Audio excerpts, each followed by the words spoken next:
Subscribe now. EU Debates.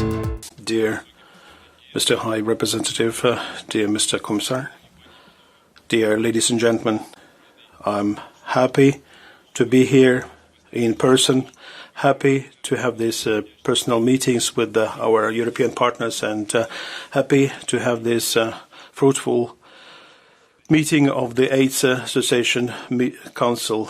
And now it's happening in the backdrop of the Russian aggression and unprecedented challenges for Ukraine and Europe in general. Today, Ukraine is paying a very high price for its independence and for our European choice. At the same time, this is the first meeting of Association Council in a new status for Ukraine.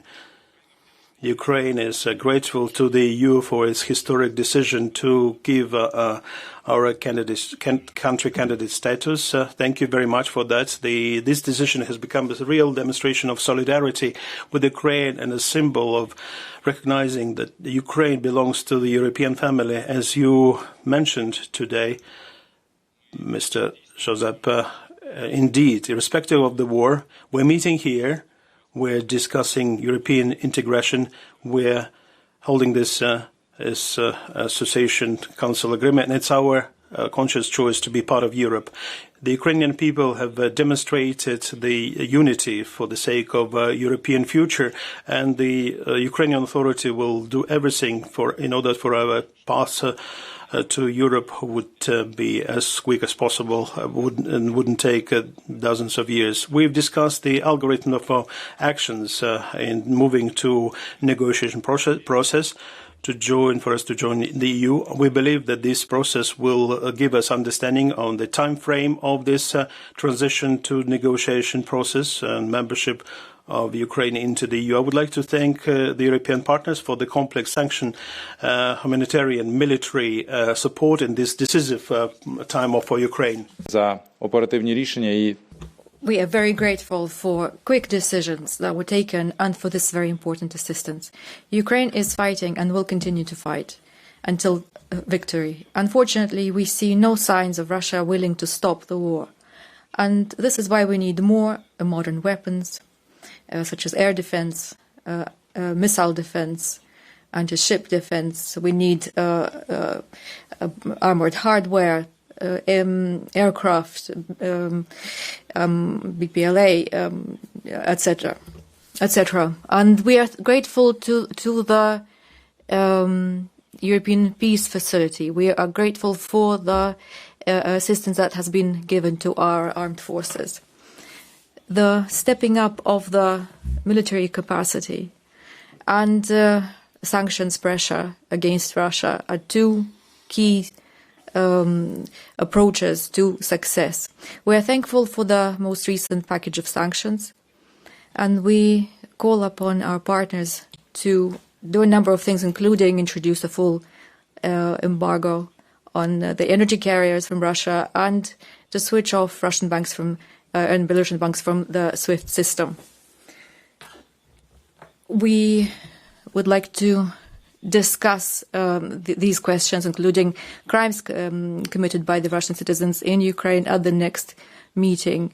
We are also thankful for the assistance to the tune of 9 billion euro. We have already received 1 billion euro, which has been a great help in these very difficult times. And we hope that the second and the third tranches will be paid as soon as possible. We also discussed joint steps with regards to the further integration of Ukraine in the internal market. Even before the war, we identified a number of areas that where we need to move as soon as possible: energy, customs, digital, and other visa-free regimes. And we can already talk about very good results. I would like to thank for the invitation to join the Convention on Joint Transit and the Trade Facilitation. We are already undertaking internal procedures, and we hope that we can accede on the 1st of October. We also signed agreements on cooperation in the framework of customs and fiscalis, and we will continue to cooperate in the fiscal and the customs areas. We are also grateful to the assistance granted to us in the area of digital transformation, and we will continue moving towards a joint market, digital market with the EU. We signed the Digital Europe program. It has a budget of 7.5 billion euros and includes very important digital technologies.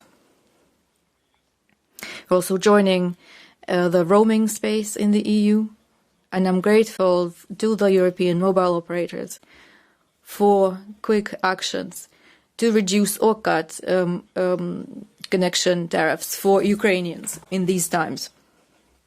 We're also looking forward to the integration of the energy markets.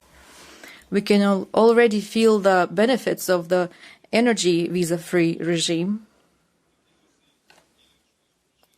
The EU is taking every effort in order to reduce energy deficiency from Russia, and we can replace, to a large extent, we can replace the Russian imports.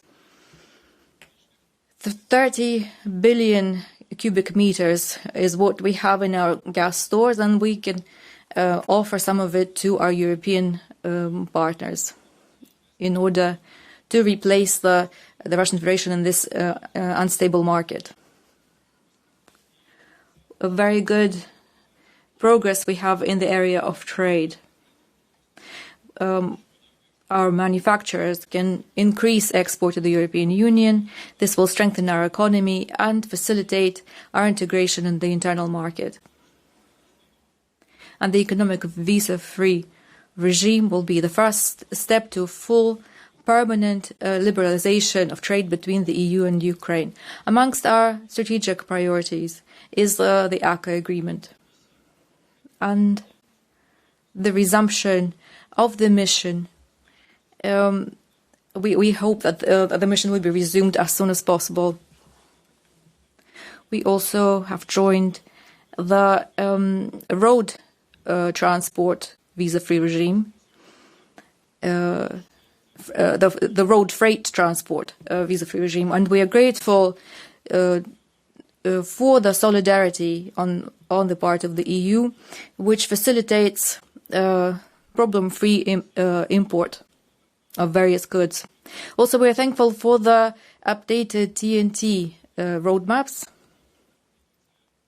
Ukraine has been included in the transport corridors, and this is a very good signal of solidarity with our country and an important contribution to the approximation between the Ukraine and the EU.